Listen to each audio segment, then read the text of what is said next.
Someone walked away from you, and you still don't know why. You were available. You showed up.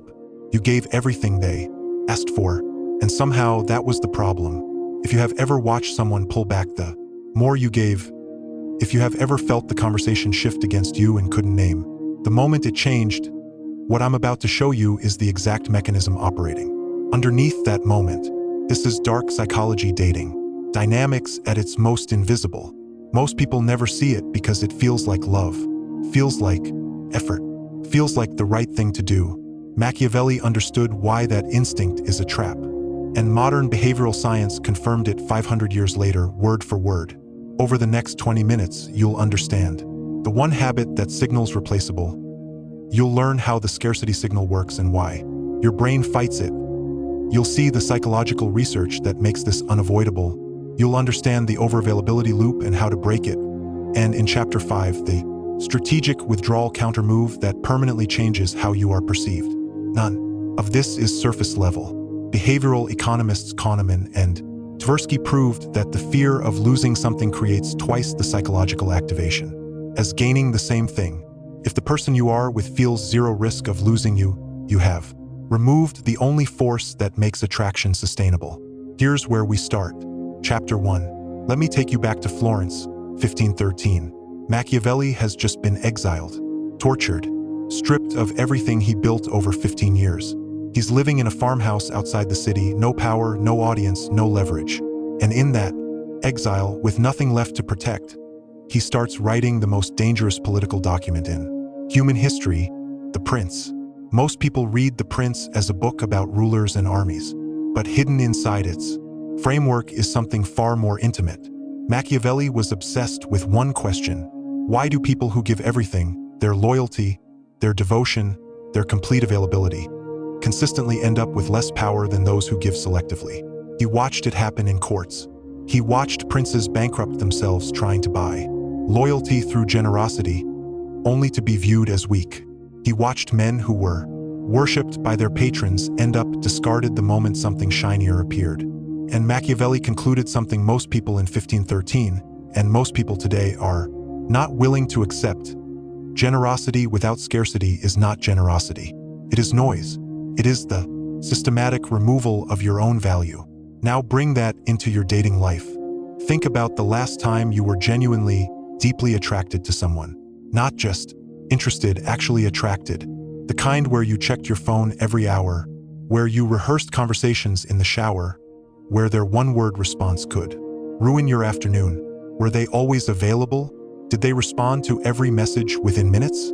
Did they constantly show you how much they cared, how their whole schedule had been restructured around you from week one? Or was there something else going on? A slight distance you couldn't quite close, a sense that their attention was earned, not automatic. The faint awareness that if you slipped, they might not chase. That is not an accident. That is the scarcity signal operating in real time. And in 2026, the dark psychology behind it is more understood and more weaponized than at any point in history. The question isn't whether it's being used on you. The question is whether you know how to read it, and whether you are accidentally running the opposite pattern on everyone you want to keep. But here's the part nobody talks about. The habit that makes you replaceable doesn't feel like a mistake while you're doing it. It feels like love. Chapter 2. Here is the problem, and it is a deep one. Most people enter dating with a fundamental misunderstanding of what creates perceived value in another person's mind. They operate on a simple and completely wrong equation. The more I give, the more I show up, the more I make this person feel prioritized, the more they will value me. Psychologists call this the overavailability trap. And here is precisely how it activates in their brain and what it does to yours. When you become fully, unconditionally, continuously available to someone, your presence stops registering as a signal. In behavioral economics, this is the scarcity principle. Anything abundant is low value, not because of what it is, because of how easily it is accessed. Water is more essential to human survival than diamonds, but diamonds cost more because they are scarce. Your availability is your psychological diamond. The moment you make it unlimited, you have turned your diamond into tap water. But here is where the dark psychology gets genuinely disturbing. Overavailability does not just reduce attraction, it actively creates contempt. Robert Greene documented this in The Art of Seduction, what he called the suffocation of desire. When someone knows you will always be there, when there is zero uncertainty, when you have eliminated all tension, the other person's nervous system stops activating around you. They stop feeling anything around you, because feeling attraction, longing, desire requires uncertainty, requires the faint possibility of loss. When you remove that possibility, when you make yourself completely safe, completely guaranteed, completely available, you have accidentally turned yourself into furniture. Furniture people appreciate, but never think about. Furniture they only notice when it's gone. Ask yourself this right now. How many times have you matched someone's energy only to feel them pull back? How many times did you increase your effort precisely when they got distant and watch them get more distant? That is the overavailability loop, self-reinforcing. The more they pull back, the more anxious you get, the more available you become, the less attractive you appear, the further they pull around and around, until one day they say, "I think I need some space," and you already know what comes after that. This is where most people's understanding stops.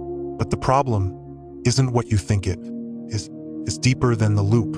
It goes all the way back to how you learned to attach to people in the first place. Chapter 3. Now I want you to understand the full cost of this.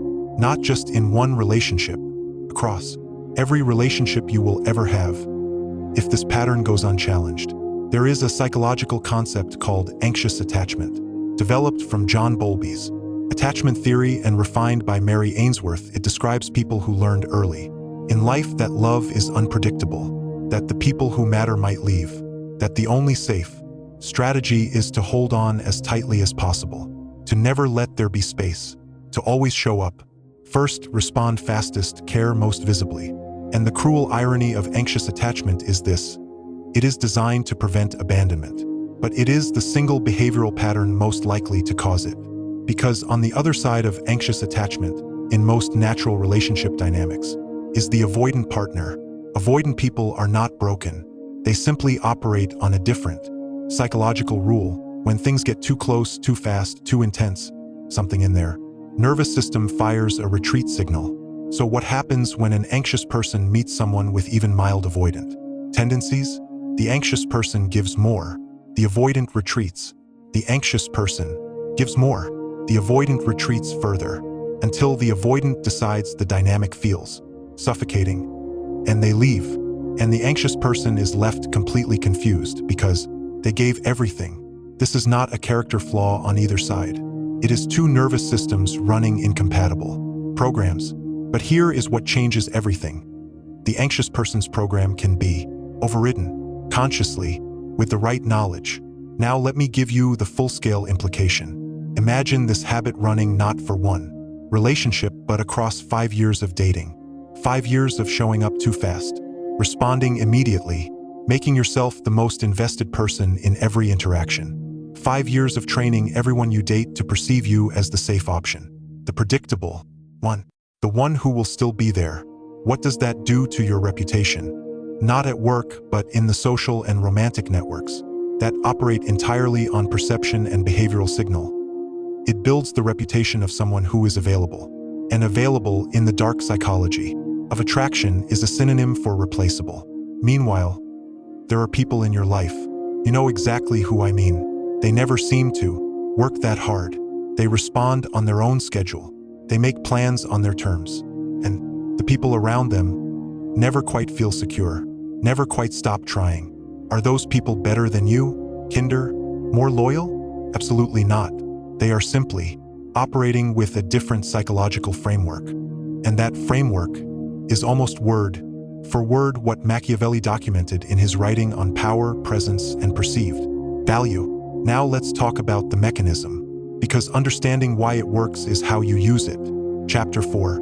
Let me name the exact mechanism, because once you see it clearly, you cannot unsee it.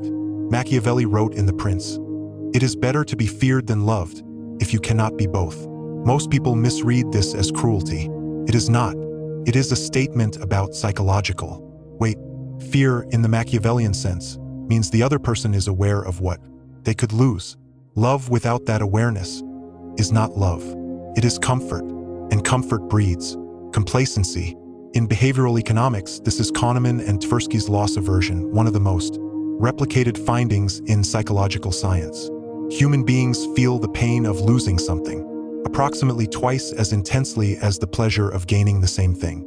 What this means in your dating life: if the person you are with never feels the genuine possibility that they could lose you, their brain is psychologically incapable of fully valuing what they have. The loss aversion circuit simply does not activate for things it does not perceive as being at risk.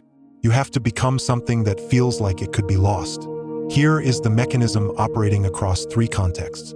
At work, the employee who is always available, always agreeable, always the first to volunteer, gets passed over for promotions, while the one who is selective, even slightly difficult to access, gets pursued. In friendship, the friend who always initiates, always adjusts their schedule, always makes the other person's comfort the priority, ends up used, not loved. Used. And in dating, which is where all of this is most visceral, the person who removes all uncertainty removes all desire. B.F. Skinner discovered the behavioral corollary in his reinforcement studies. The response pattern that creates the most compelling, hardest to break behavioral habit is not consistent reward. It is intermittent reward. Unpredictable. Sometimes there, sometimes not. This is why the person who sometimes takes 3 hours to respond and sometimes responds immediately is neurologically more compelling than the person who responds in 30 seconds every time. The first creates an open loop. The brain returns to open loops obsessively.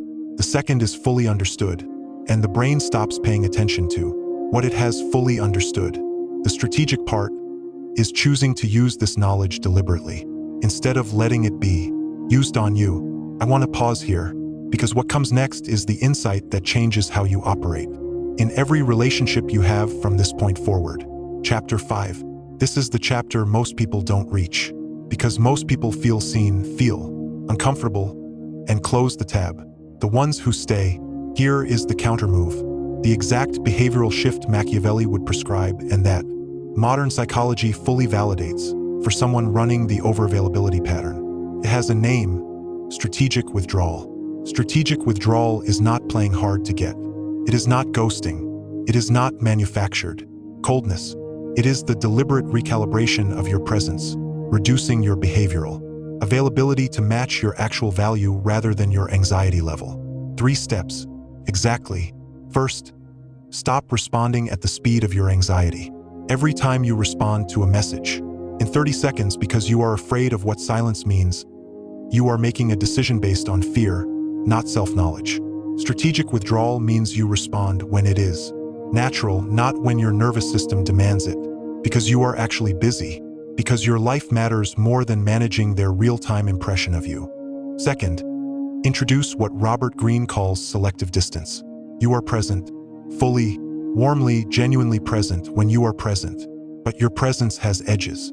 There are things you do not cancel for someone you met 3 weeks ago. There are places your attention goes that are not them, not as a game, because you have a life that existed before them and will continue regardless of what happens next. This changes everything, because now when you are present, it lands differently. Your attention becomes something they notice because it is not automatic. It is chosen. Third, and this is the Machiavellian core of the countermove, you reintroduce the perception of loss, not through threats, not through cruelty, but through genuine investment in your own life. When you are genuinely building something, when you are genuinely happy in moments that have nothing to do with the relationship, you become someone who could conceivably be fine without this. And the moment they perceive that, the loss aversion circuit activates. Their brain begins generating the one thing that overavailability extinguished, the low-grade awareness that this person might not always be here, that this is not guaranteed, that they might have to earn this. That awareness is the biological engine of sustained attraction. Machiavelli didn't call it loss aversion. He called it never allowing your value to be fully appraised.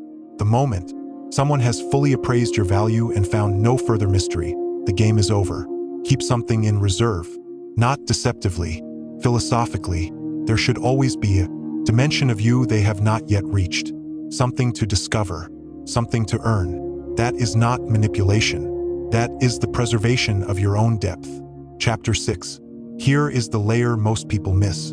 Even the ones who understand everything we have covered. You can apply strategic withdrawal correctly. You can recalibrate your availability. You can reintroduce the scarcity signal. And if the only reason you are doing it is to keep a specific person interested, it will not hold. Because strategy without identity is performance.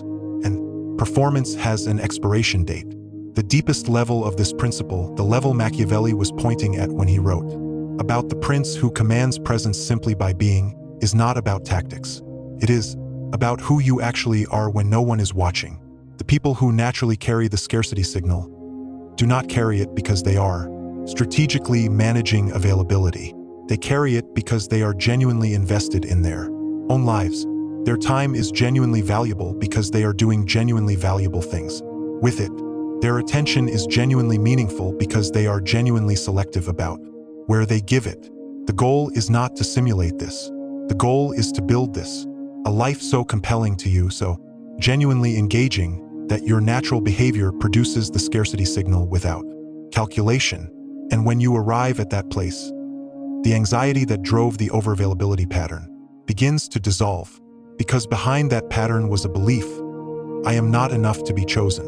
Without maximum effort, strategic withdrawal breaks that belief by proving it wrong. In real time, every time you maintain your life without shrinking it for someone else, and they not only stay but lean in, you accumulate evidence against the belief that was making you replaceable. We started in Florence, 1513. A man who had nothing left, and in that nothing discovered why power is won through presence, not pursuit. Change the signal, build the life, watch what changes. Follow for the next psychological breakdown. Send this to someone who needs to see this.